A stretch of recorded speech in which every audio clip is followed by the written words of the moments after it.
पढ़ाई चल रही थी 18 जुलाई 1967। तीसरे पेज के मध्यांश में बात चल रही थी, तुम अपने ही पैसों से भारत को स्वर्ग बनाए रहे हो और उस स्वर्ग में तुम खुद ही वास करेंगे। बाप कहते हैं कि तुम अपनी पढ़ाई से अपने को आप ही तिलक देते हो।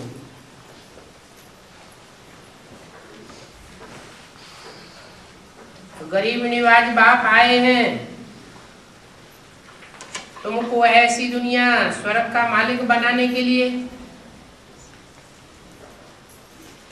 पढ़ाई से ही तो मालिक बनेंगे ना।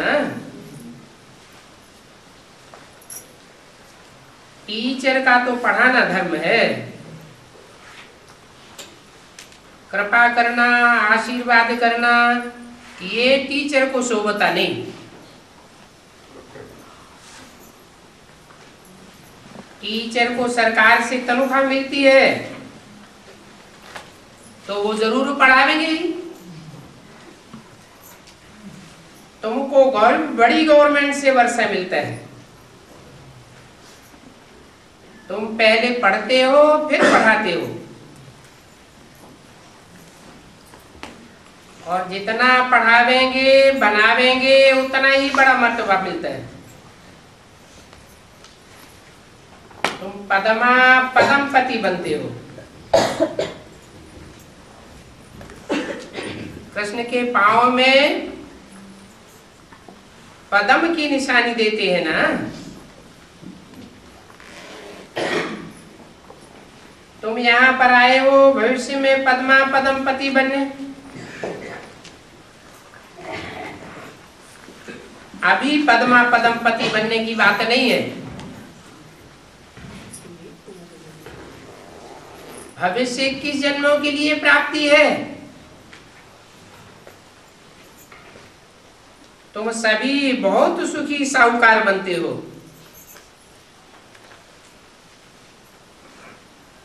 अमर बनते हो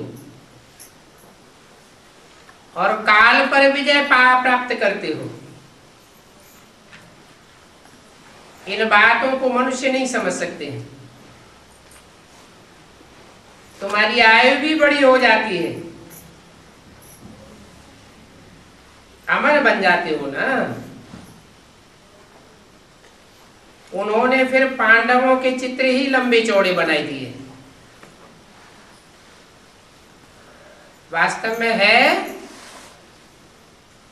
बुद्धि की बात, विशाल बुद्धि थे तो बुद्धि को बड़ा कैसे दिखावे, तो उनके चित्र बड़े बनाए दिए हैं। तो लोग समझते हैं कि पांडव इतने लंबे चौड़े थे।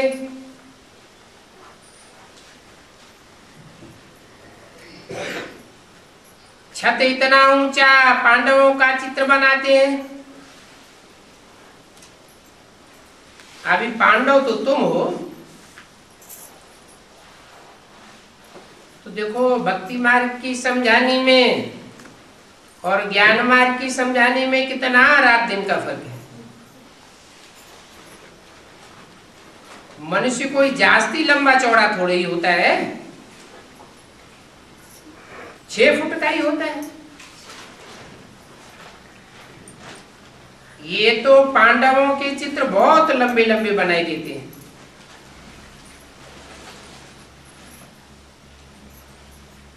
तो देखो भक्ति मार्ग में क्या क्या होता है।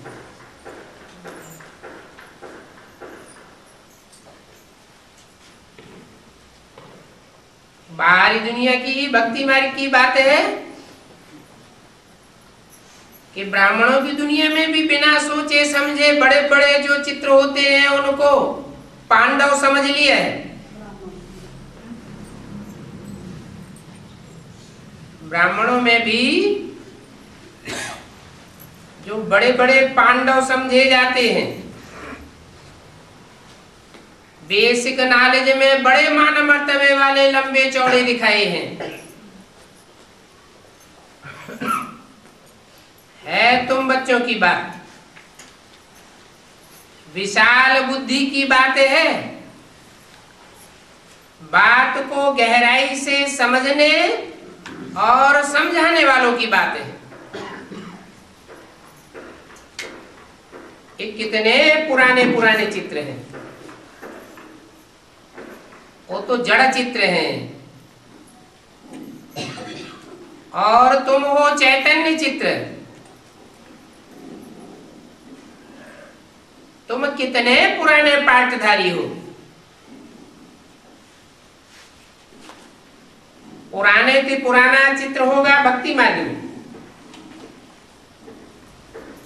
और भक्ति मार्ग में भी पहले पहले शिव बाबा की ही भक्ति होती है।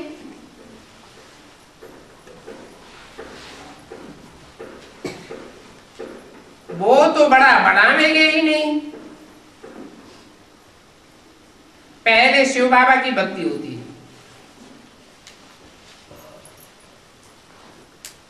अभी भी तुमको शिव बाबा की अभी विचारी याद में रहना है।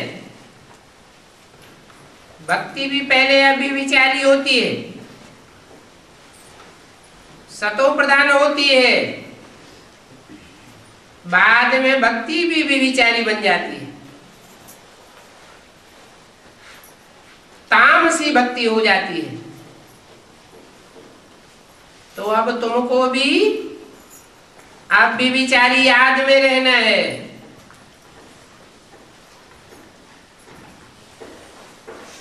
वहां नाम जाप करते हैं, और यहां तुम याद करते हो एक बात।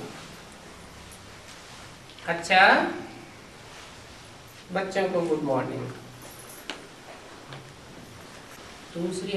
दूसरी मुरली है रात्रि क्लास 19 जुलाई 1967 की।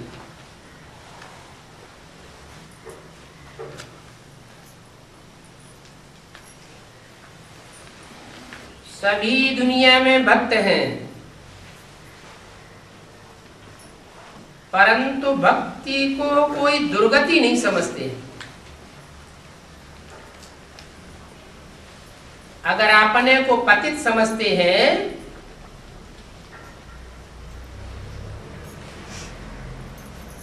तो जरूर वो दुर्गति में ही है। बच्चों को अब पता पड़ा है कि ज्ञान क्या है। ज्ञान है समझ है, और भक्ति है बेसमझ। बिना समझे पूजा करते रहते हैं। तुम समझ करके याद करते हो। भक्ति मार्ग में होती है पूजा, और ज्ञान मार्ग में होती है याद। भक्ति से अब तुम ज्ञान में ट्रांसफर हो रहे हो।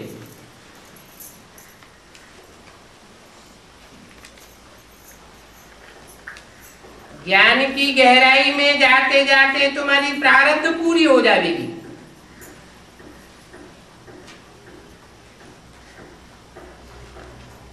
प्रारब्ध चलती है 2500 वर्ष, फिर भक्ति में चले जाएंगे।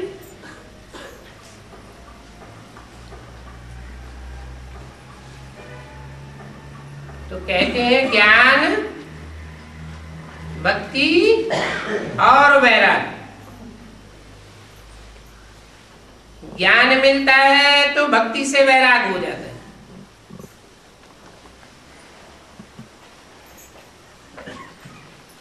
तुम्हारा भी पुरानी दुनिया से वैराग है। बाप कहते हैं कि बाकी थोड़े रोज है,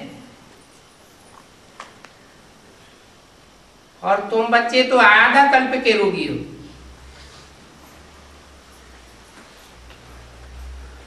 अभी जानते हो कि हम अगर बन जाएंगे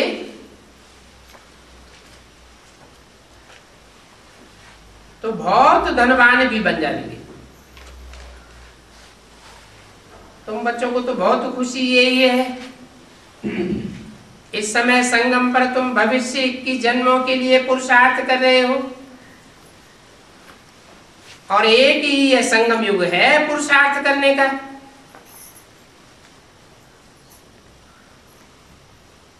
सतयुग और त्रेता का जो संगम होता है उसका गायन नहीं है। क्यों? सतयुग त्रेता के संगम युग की शूटिंग का पीरियड का भी गायन नहीं है, क्योंकि वहां संपन्न ही नहीं बनती।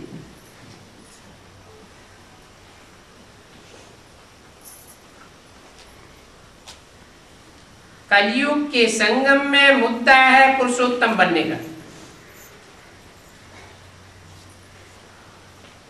कलयुग के अंत और सतयुग के आदि में तुम पुरुषोत्तम बनते हो, तो पुरुषोत्तम संगम युग कहा जाता है। तुम बच्चे जानते हो कि यही संगम युग है जिसमें परमपिता परमात्मा आते हैं, अर्थात प्रत्यक्ष होते हैं। शूटिंग का भी यही हिसाब है। सतयुग त्रेता की शूटिंग होती है, त्रेता द्वापर की शूटिंग होती है, संगम भी होता है। द्वापर कलयुग का संगम होता है। यादगार संपूर्णता की है, संपूर्ण प्रत्यक्षता की यादगार है। तो संपूर्ण प्रत्यक्षता होती है कलयुग और सतयुग के संगम पर। शूटिंग में भी ऐसे ही होता है, जिसमें परमपिता परमात्मा आते हैं। भक्ति मार्ग में वो लोग समझ लेते हैं कि युग ये कोई भगवान अवतार लेते हैं।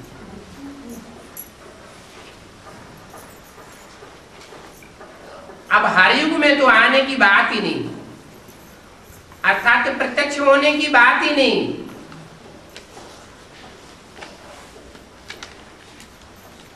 कलयुग अंत में ही पूरा पराभव होता है। अति होती है तो अति का अंत हो जाता है। तो भक्ति मार्ग में देखो बहुत सारे अवतार बैठे दिखाए हैं।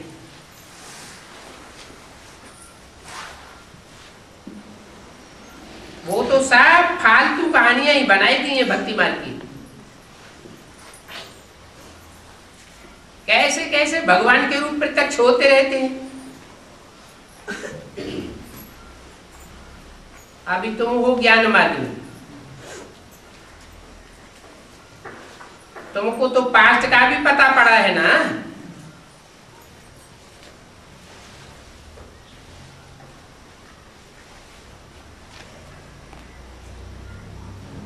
तुम कहलाए जाएंगे भी भक्त। भक्ति मार्ग की बात है। बाप भी है ज्ञान सागर, तो तुम बच्चों को भी ज्ञान ही सुनाते हैं।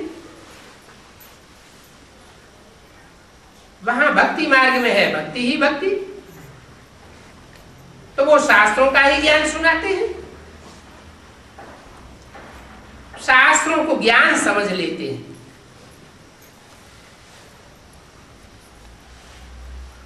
भक्ति को ज्ञान की फिलॉसफी कह देते हैं। परंतु ये तो है रूहानी ज्ञान। यहां पर बाप बच्चे बच्ची कह सकते हैं। कहते हैं हे मेरे बच्चों, मैं तुमको सदगति देने आया हूं।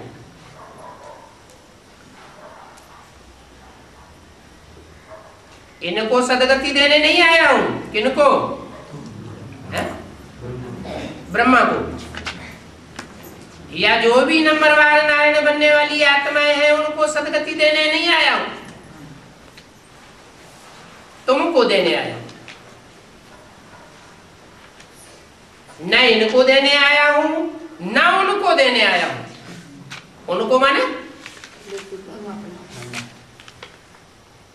तो ब्रह्मा है तो ब्रह्मा के साथ ब्रह्मा कुमारी भी है, इनको के साथ वो सभी आ गए। उनको माने वो धर्म पिताएं जो 500 करोड़ की दुनिया में माने जाते हैं, गाए जाते हैं, उनको भी सदगति देने नहीं आया हूं। किसको देने आया हूं? तुमको। कहते हैं तुमको। कैसे कहते हैं? है? जरूर कोई मुख है जिससे कहते हैं तुमको कि मैं तुमको सदगति देने आया हूं, तुमको शांतिधाम सुखधाम का रास्ता बताने आया हूं। बाप बच्चों को बहुत प्यार से समझाते हैं, समझाते हैं कि तुम पुकारते थे ना कि आकर के हमारे दुख हरो सुख दो। अभी तुम बच्चे संगम पर हो, अभी भी जो अपन को कलयुग में समझते हैं वो भगवान को पुकारते हैं। आ जाओ। वो संगम में है या कलयुग में है? वो कलयुग में है। आवाहन करते हैं, पुकारते हैं, माना कलयुग में। चाहे बाहर वाले दुनिया वालों की बात हो, चाहे ब्राह्मणों की दुनिया वाले हो, अगर आवाहन करते हैं, बुलाते हैं तो कहाँ है? कलयुग में। कलयुग में ही पुकारते हैं। तुम तो आज कोई भी मंदिर मस्जिद तीर्थ आदि पर नहीं जाते। तुम्हारी बुद्धि में तो अब अहम ऑब्जेक्ट सामने के लिए है, वो तो सिर्फ यात्राओं पर जाकर के दर्शन करके आते हैं। क्या दर्शन करने जाते हैं?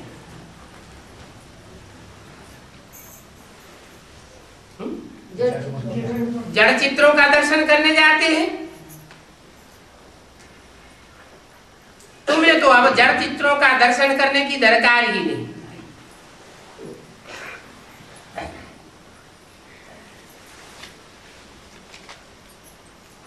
वो दर्शन करने जाते हैं, उस समय विकार आदि अशुद्ध खान पान आदि से बचते हैं। आजकल तो शराब आदि भी छुपा कर ले जाते हैं। तुम्हारी तो है याद की यात्रा।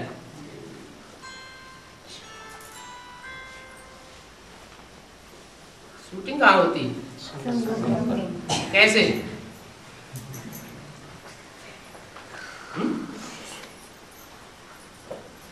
वहां भक्ति मार्ग है स्थूल, तो जो स्थूल यात्राएं करने वाले होते हैं, तामसी यात्री होते हैं, दुनिया को दिखावा जास्ती करते हैं, छुपा के शराब ले जाते हैं। वो स्थूल बोतल में होती है और यहां फिर होती है आंखों की शराब। छुपा के ले जाते हैं, कोई जान नहीं सकता कि इनके साथ बोतल भी चैतन्य में जा रही है।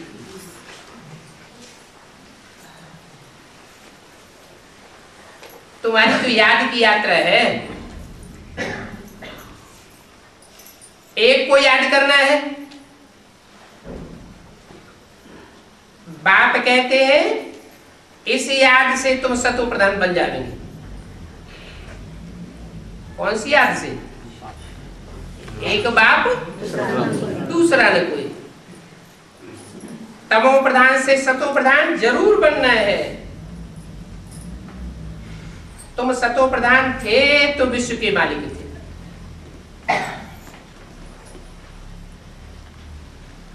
अभी तो तुमको अपना घर भी नहीं है, किनको किनको अपना घर नहीं है? तुमको? अरे पांडवों को 3 पैर पृथ्वी के भी नहीं मिले। अच्छा, 3 पैर पृथ्वी के नहीं मिले, इतने बड़े महल में कैसे बैठे हुए हो? हैं? शरीर से बैठे? आत्मा निकल गई क्या?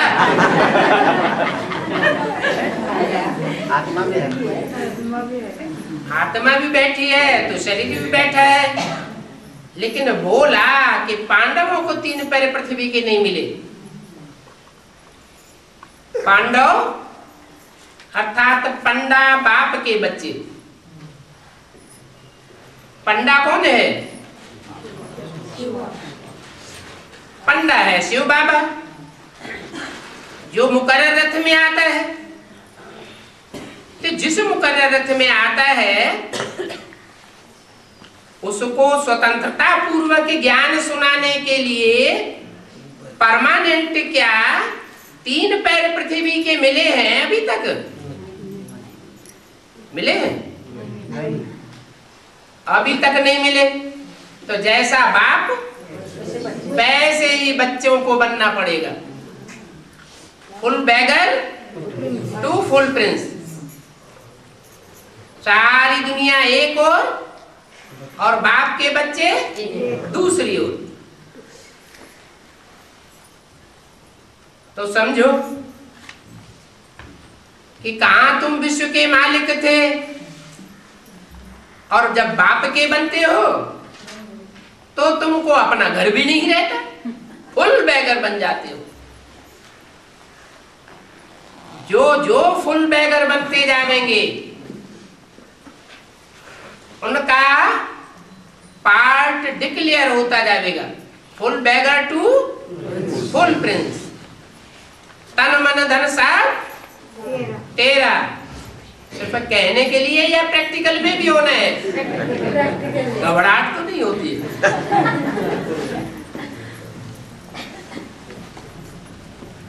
अभी तुम विश्व का मालिक बनने के लिए पुरुषार्थ कर रहे हो।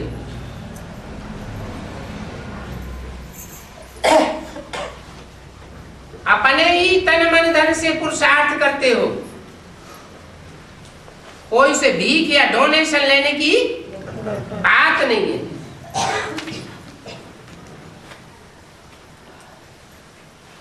कल पहले जिन्होंने वर्षा लिया है वो ही अब भी लेंगे।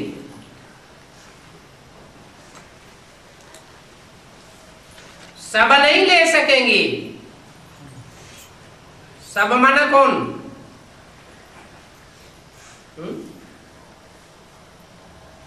बाप के सन्मुख बैठ करके पुरुषार्थ करने वाले भी सब वर्षा नहीं ले सकेंगे। भक्ति मार्ग में तो बहुत ढेर जाकर के इकट्ठे हो जाते हैं।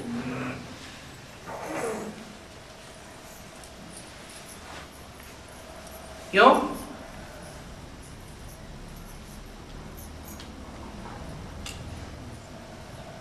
क्योंकि भक्ति मार्ग में कथनी बहुत होती है, प्रैक्टिकल में करके नहीं दिखाते। और ज्ञान मार्ग में कथनी भी, तो कथनी के साथ साथ करनी भी करके दिखानी पड़े। ऐसे थोड़े निकलते हैं जिनकी कथनी, कहनी और करनी एक हो जाए। मनुष्य नहीं जानते हैं कि देवताओं को ये राज्य कैसे मिला।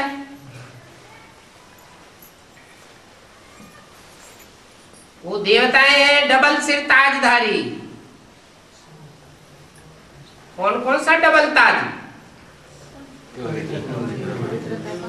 एक तो प्योरिटी का ताज। वो प्योरिटी का ताज भी आंखों से झलकने लगता है, चेहरे से झलकता है। जैसे जो भी धर्म पिता हैं उनको ताज दिखाते हैं। वो कौन सा ताज है? प्योरिटी का ताज, परंतु जिम्मेवारी का ताज नहीं है। नई दुनिया स्थापन करने की जिम्मेवारी कोई भी नहीं उठाई, और तुमको मिलता है डबल ताज। पवित्रता धारण करने की भी जिम्मेवारी उठाते हो, और वो भी संपूर्ण पवित्रता, और साथ साथ नई दुनिया की स्थापना करने की भी जिम्मेवारी उठाते हो। तुम बच्चे रचयिता और रचना के आदि मध्य अंत को जानते हो।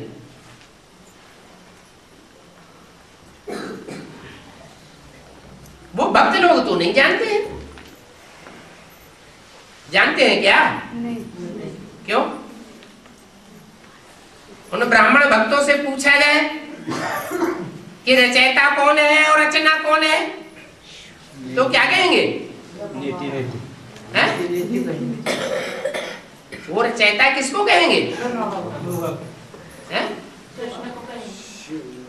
शिव ज्योति विद्यु को कहेंगे रचयिता, और ब्रह्मा को कहेंगे रचना। लेकिन ऐसे तो है नहीं। शिव ज्योति बिंदु रचयिता है, तो रचना और रचयिता का संबंध भी तो चाहिए ना। क्या संबंध होता है? बाप और बच्चे का संबंध होता है। रचयिता बिंदी हो, निराकार, और रचना साकार हो, तो उसको रचयिता कहा जाएगा, रचना कहा जाएगा। संबंध माना समान बंधन, दोनों ही साकार में चाहिए। निराकार ज्योति बिंदु न रचयिता है न रचना है। जैसे आत्मा है, न रची जाती है न आत्मा है रचने वाली है। आत्मा जब शरीर में प्रवेश करती है तो रचयिता भी बनती है और रचना भी बनती है। ऐसे ही सुप्रीम सोल बाप भी जब इस सृष्टि पर आते हैं तो जिस मुकर्रर रथ में प्रवेश करते हैं उसके द्वारा रचयिता बनते हैं, और जिनको जिनको नंबरवार रचते हैं वो नंबरवार ब्राह्मण रचना कहे जाते हैं।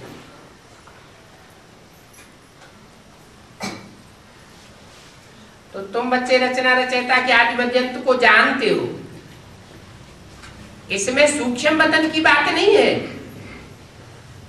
कि सूक्ष्म वतन में रचयिता है और इस साकार सृष्टि पर कोई रचना है। सूक्ष्म से स्थूल कैसे बन जाएगा? अभी तुम ब्राह्मण हो साकार में, और देवताएं सतयुग में आवेंगे। ब्राह्मण ही सो संपूर्ण बनने के बाद देवता कहे जाते हैं। शूद्र है कलयुग में, तुम ब्राह्मण संगम युग में हो, फिर तुम ब्राह्मण से सतयुग में देवता बनेंगे। मनुष्यों को तो भक्ति का नशा है और तुमको ज्ञान का नशा है। भक्ति का नशा है, एक का नशा है या बहुतों का नशा है? भक्ति का नशा। भक्ति का नशा है अनेकों का नशा, विविचारी नशा, और ज्ञान का नशा है एक का नशा। क्योंकि ज्ञान एक से आता है और भक्ति अनेकों से आती है। वो लोग अपनों को शास्त्रों की अथॉरिटी समझते हैं। रावण के हाथ में जिसको 10 शीश होते हैं, वेद शास्त्र दिखाए जाते हैं ना, एक ही प्रकार का शास्त्र है या अनेकों प्रकार के वेद शास्त्र हैं? अनेकों प्रकार के वेद शास्त्र हैं। उनके रचने वाले भी अनेक प्रकार के। तो वो है शास्त्रों की अथॉरिटी और तुम हो ज्ञान की अथॉरिटी। ज्ञान एक से आता है, शास्त्र अनेकों से आते हैं, भक्ति अनेकों से आती है। अभी तुम कितने सयाने समझू बने हो। नॉलेज से डॉक्टर लोग कितने होशियार हो जाते हैं। वो मनुष्य की रग रग को जान लेते हैं।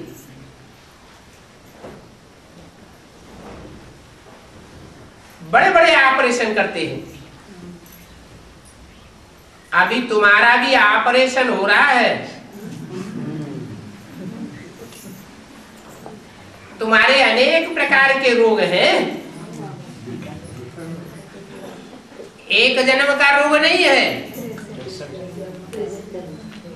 और डॉक्टर भी एक जन्म के होते हैं, उनके रोगी भी एक जन्म के होते हैं,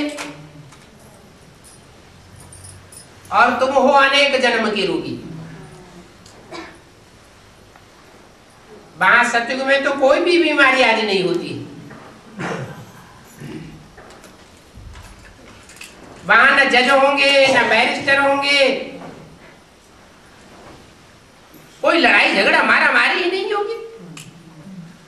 तो जज और बैरिस्टरों का क्या काम? वो तो है ही सुखधाम। दुनिया में कितने भवके हैं।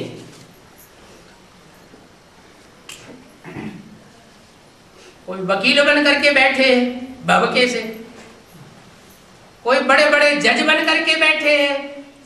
कितना भवका, कितना रुतबा है, और कितने उनके फॉलोअर्स हैं। ये सब है भक्ति की बातें। बल कितना भी रुतबा हो, परंतु वो ग्रस्त व्यवहार में रहते पवित्र तो रह नहीं सकते। पावन बनकर नहीं रह सकते। पतित जरूर बनते होंगे।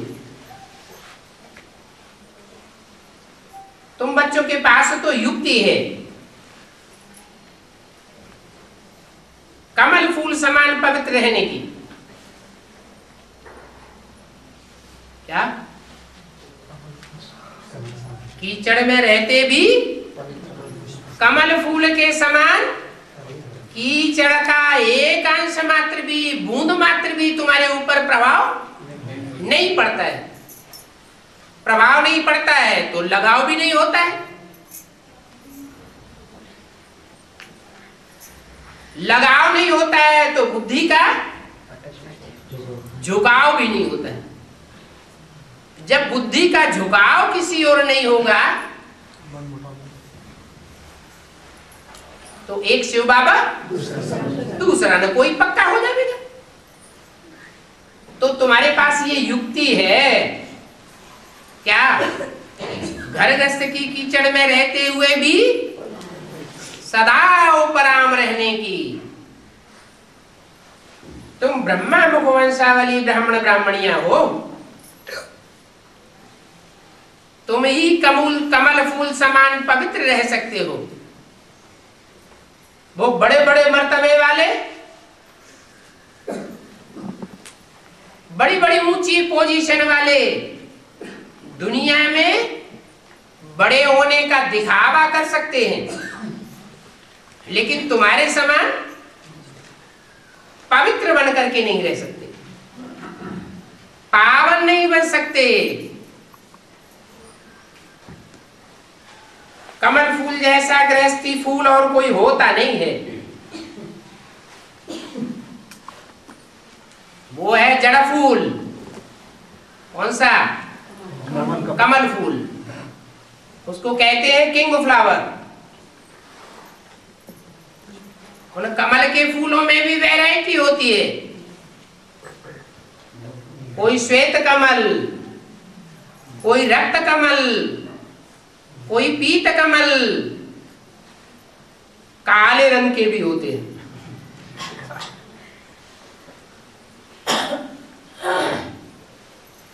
कमल में बहुत फल आदि होते हैं।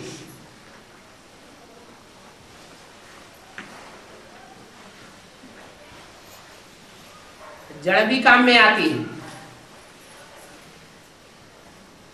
उसका फल भी काम में आता है, उसका बीज भी काम में आता है।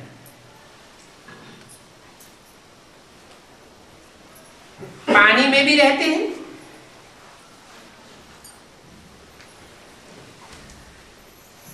तुम कौन से पानी में रहते हो?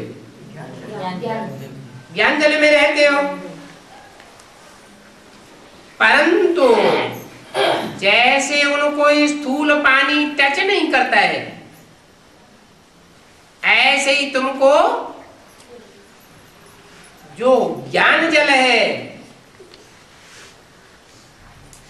उसमें जो मिक्सचरिटी हो जाती है मनमत और मनुष्यमत की, वो मनुष्यमत की और मनमत की मिक्सचरिटी तुमको टच नहीं कर सकती।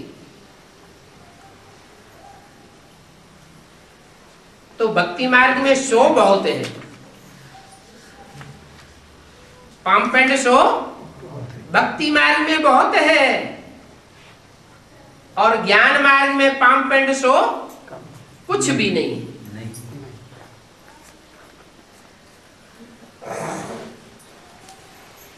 भक्ति मार्ग में ईश्वरीय सेवा के नाम पर सेवा भी करेंगे तो पंप एंड शो की सेवा करेंगे। कितना भवके से पैसा खर्च करते हैं, कितने बड़े बड़े पंडाल लगाते हैं,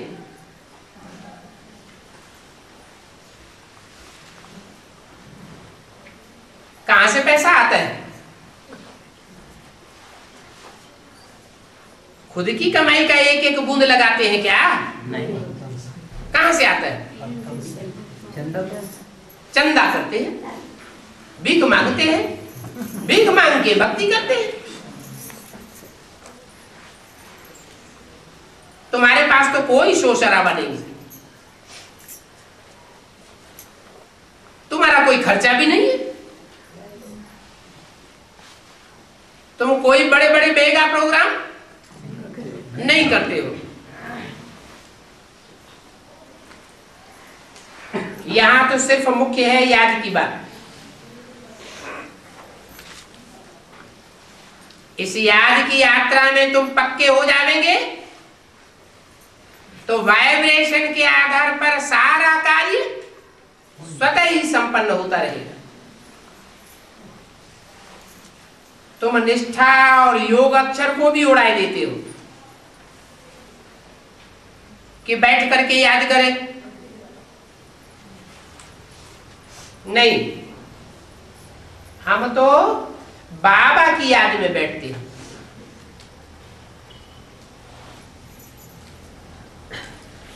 ओम शांति।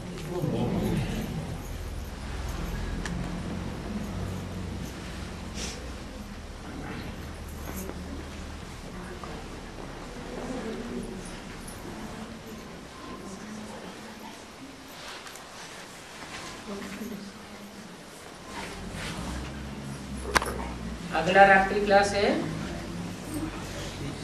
20 जुलाई 1967 में।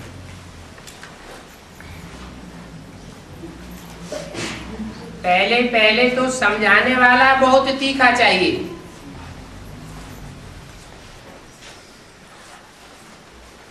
क्या तीखा समझाने वाला होगा तो पकड़ करता रहेगा। जो भी आत्मा सामने आवेगी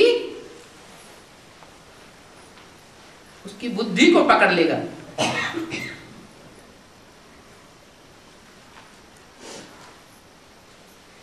समझाने वाला याद में हो, लवलीन हो, तो उसकी वाणी में भी जौहर भरी।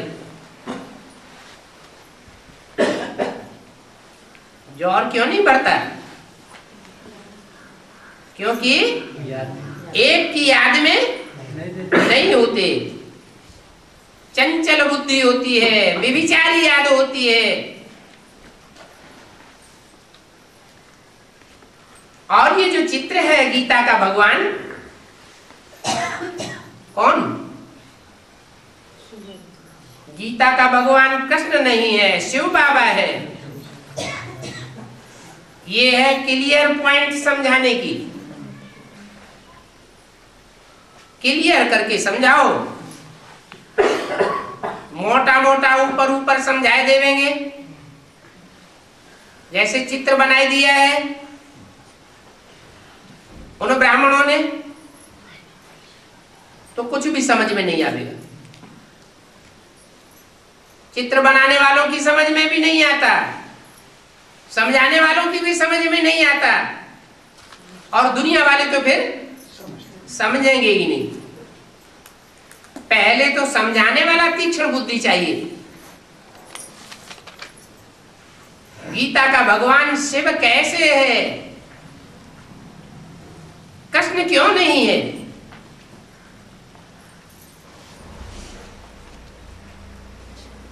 क्लियर करके समझाना पड़ेगा। समझाने वाले हैं, कह तो देते हैं गीता का भगवान कृष्ण नहीं है। अच्छा, कृष्ण नहीं है तो गीता का भगवान कौन है? कहेंगे शिव है। अरे शिव तो बिंदु का नाम है, बिंदु कैसे गीता का ज्ञान सुनावेगा? गीता का भगवान है, गीता ज्ञान दाता है, तो दाता को ज्ञान सुनाना पड़े ना। कैसे सुनावेगा? कहेंगे ब्रह्मा द्वारा सुनाते हैं। अरे मुरली में तो बोला है ब्रह्मा रचना है। ब्रह्मा रचना है या रचयिता है? ब्रह्मा रचना है। तो ब्रह्मा का भी रचयिता कौन, बाप कौन? जरूर ब्रह्मा को भी अपने स्वरूप का परिचय कहीं से तो मिला होगा। किसके द्वारा मिला? साक्षात्कार हुए, समझ में तो कुछ भी नहीं आया। गुरु से पूछा, उसने इनकार कर दिया। वाराणसी में भटकते रहे विद्वान पंडित आचार्यों के पास, कुछ भी नहीं मिला। हार कर अपने जीवन के अनुभव के आधार पर जिस व्यक्ति को उन्होंने ज्यादा होशियार समझा, सच्चा समझा, उसके पास पहुंचे, जो 10 वर्ष से उनकी दुकान में रहने वाला था। धंधे में बहुत तीखा था, जिसको बाबा ने अपनी दुकान का सारा धंधा उसकी होशियारी के आधार पर सौंपा हुआ था।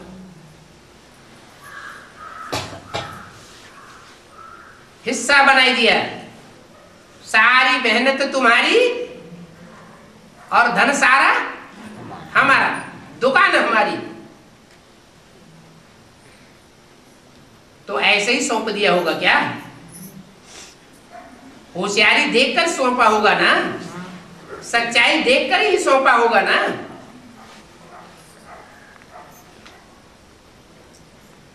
तो वहां से उनके अपने साक्षात्कारों का क्लैरिफिकेशन मिल गया। जरूर क्लैरिफिकेशन देने वाला कोई मनुष्य गुरु नहीं था, सुप्रीम सोल बाप ही था। लेकिन कोई मुकर्रर रथ में आकर के ब्रह्मा की बुद्धि में ज्ञान का बीजारोपण पड़ा।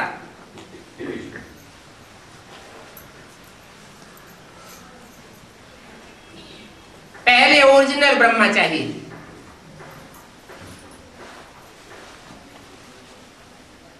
बाद में कार्यवाहक ब्रह्मा,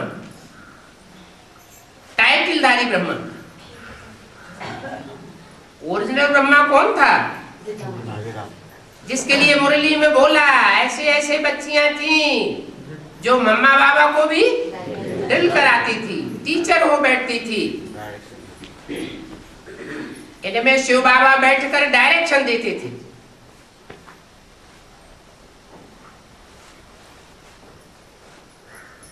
तो वो हुई आदि ब्रह्मा।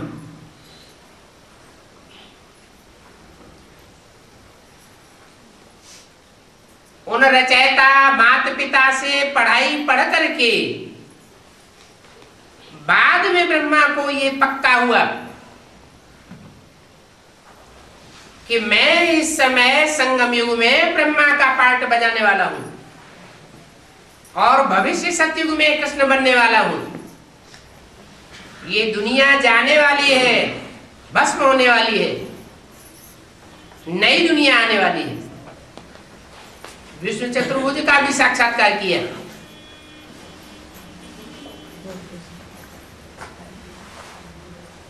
तो प्रैक्टिकल जिसने अनुभव किया साक्षात्कार का, उनकी बुद्धि में पक्का बैठ गया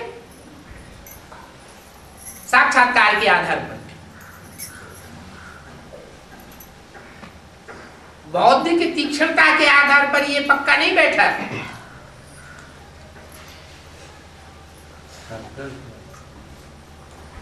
47 में जब 300-400 कन्याएं माताएं जो बंधन में आ गई थी,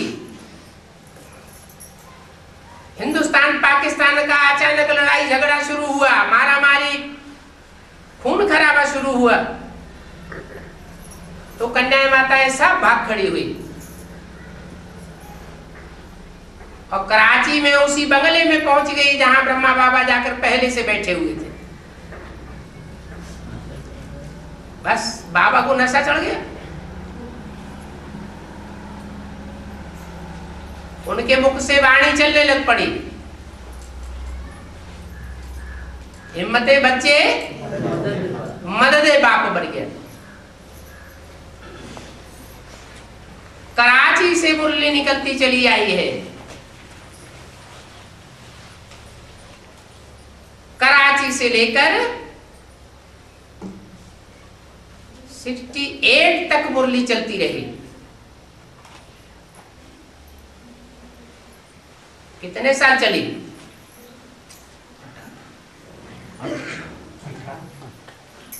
21 साल वाणी चलती रही। कराची में उसकी कापियां नहीं निकाली जाती थी, क्योंकि अंदर के बच्चों को ही सुनना सुनाना होता था। माउंट आबू में आने के बाद बच्चों को ऑल इंडिया में ईश्वरीय सेवा के लिए ट्रांसफर किया गया, तब से उसकी कापियां निकलना शुरू हुई। तो 50-51 से लेकर के 1968 तक 18 वर्ष लगातार वो गीता ज्ञान सुनाया जाता रहा। परंतु उसे गीता ज्ञान अमृत नहीं कहा जा सकता। क्यों नहीं कहा जा सकता? क्योंकि जो कुछ भी शिव बाप ने सुनाया ब्रह्मा के मुख से,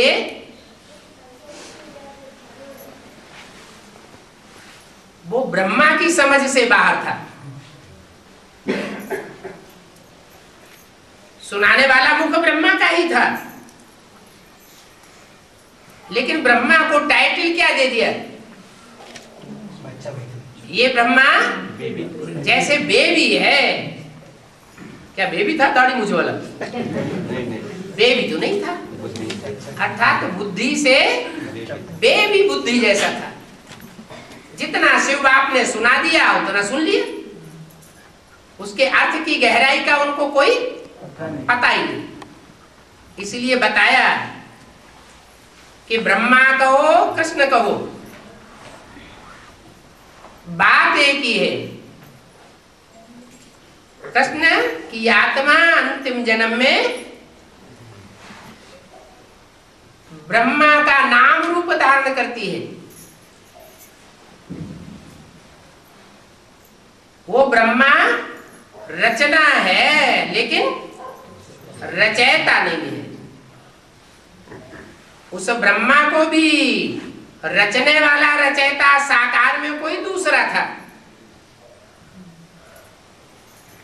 जिसको ब्रह्मा ने भी बुलाई दिया, क्योंकि 63 जन्म की रग पड़ी हुई है उस आत्मा की बुद्धि में कि गीता का भगवान कौन? कृष्ण। मैं कृष्ण की सोल हूं और बाप को बुलाई दिया।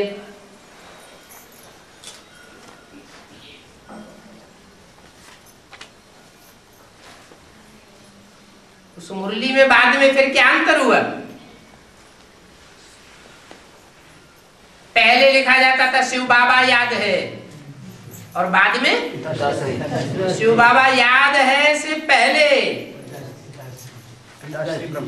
और ही नया शब्द डाल दिया देहधारी गुरुओं ने, पिताश्री शिव बाबा याद है। पिताश्री इसलिए कि वो श्रेष्ठ पिता बाद में बनने वाला है, अभी नहीं।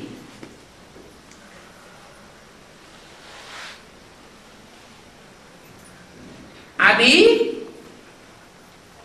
पिताश्री शब्द डालने से यह साबित हो गया कि शिव बाबा पिताश्री है।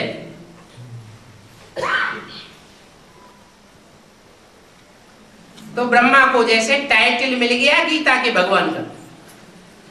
साकार में ब्रह्मा कुमारियां गीता का भगवान किसे मानती हैं? ब्रह्मा को ही मानती है। लेकिन प्रजापिता ब्रह्मा कुमार कुमारियों की बुद्धि में ये बात बैठती है कि गीता का भगवान साकार कृष्ण उर्फ ब्रह्मा नहीं हो सकता, वो तो रचना है फर्स्ट क्लास, और उसका रचयिता है यज्ञ के आगे वाला वो व्यक्तित्व जिसके द्वारा ज्ञान का बीजारोपण पड़ा ब्राह्मणों की यज्ञ में। ब्रह्मा की बुद्धि में भी बैठा कि मेरा पार्ट ये है, मैं पहला पत्ता हूं सृष्टि का। परंतु पत्ते की बुद्धि में ये नहीं रहता कि मेरा बीज कौन है। बीज माना बाप। इसलिए मुरली में ही मम्मा बाबा के शरीर छोड़ने से कुछ पहले ही शिव बाप ने ये क्लियर कर दिया कि ब्रह्मा कुमारी ईश्वरीय विश्वविद्यालय जो नाम डाला गया है वो रंग है। क्यों रंग है?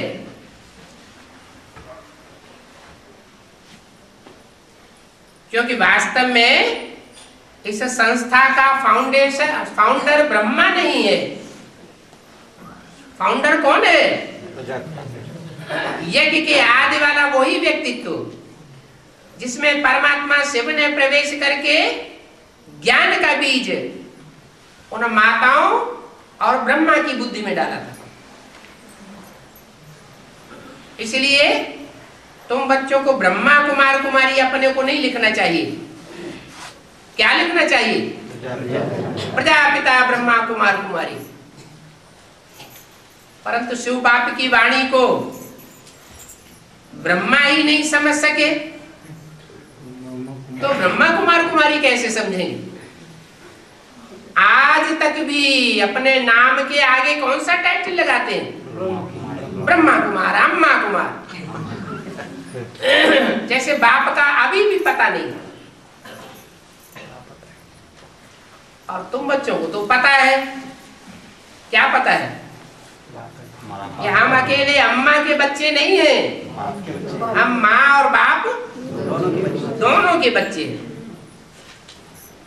हमारा बाप चला नहीं गया, अभी भी इस सृष्टि पर मौजूद है। आज में भी था, अभी भी है और अंत तक भी मौजूद रहेगा। हम अमरनाथ बाप के अमर बच्चे।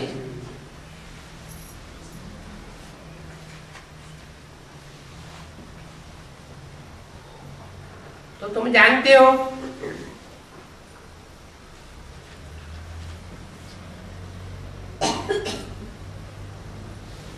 कि झाड़ और गोला ये भी मुख्य चित्र है, सीढ़ी भी मुख्य चित्र है। इन चित्रों में भी सबसे मुख्य चित्र है जो बुद्धि में बैठाना है, गीता का भगवान। शिव और शंकर की भेंट भी होनी चाहिए, वो भी चित्र चाहिए। ये शिव है, ये शंकर है। क्या अंतर दिखावेंगे?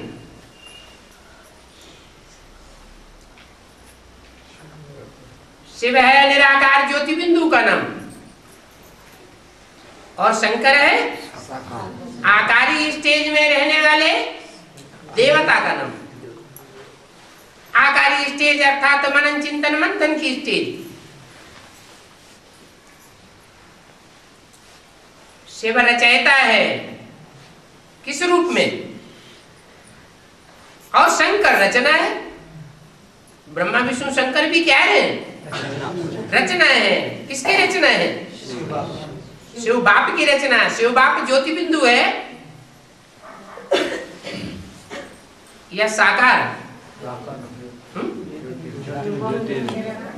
गड़बड़ा गई।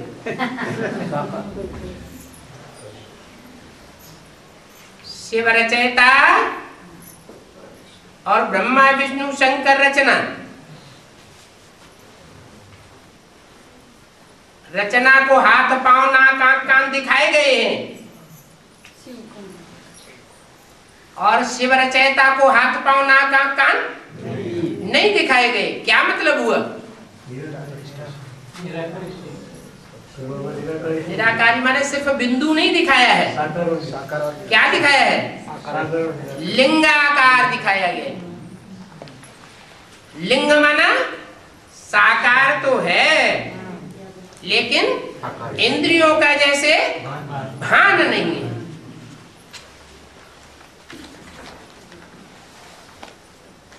वो निराकार से भी सृष्टि में साकार में आकर के प्रैक्टिकल में अकर्ता भोक्ता का पार्ट बजाता है। भोगते हुए भी जैसे न भोगने वाला, देखते हुए भी जैसे न देखने वाला, सारे संसार में अपने प्रति फैलाई गई ग्लानि को सुनते हुए भी जैसे न सुनने वाला, इस रूप में रचयिता है। बाकी ऐसे नहीं कि ज्योति बिंदु रचयिता है।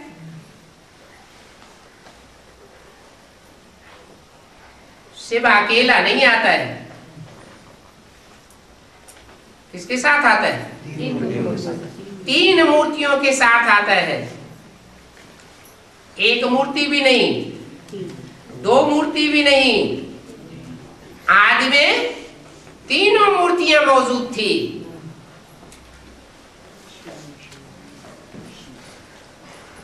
तो शिव शंकर की भेंट भी होना चाहिए।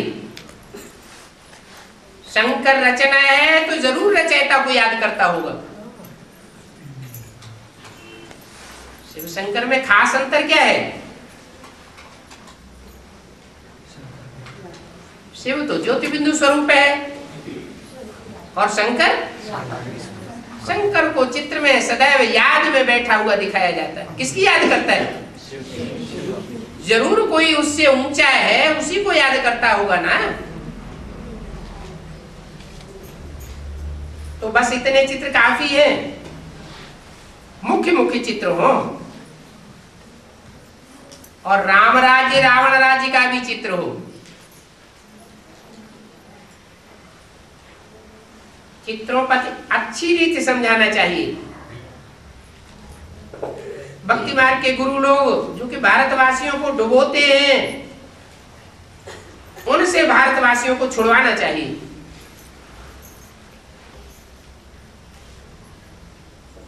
तुम अच्छी रीति समझाओ तो फिर वो आप ही तुम्हारे लिए सेंटर खोलेंगे। समझाने वालों का योग न होने से सर्विस जमती नहीं है। बाबा को तो ऐसा ही दिखाई देता है कि बच्चे अभी योग युक्त नहीं हैं,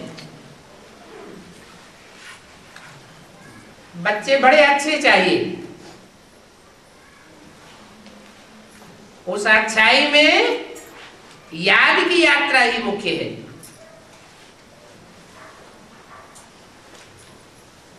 कंप्लीट याद की यात्रा में विकर्म नहीं होते हैं।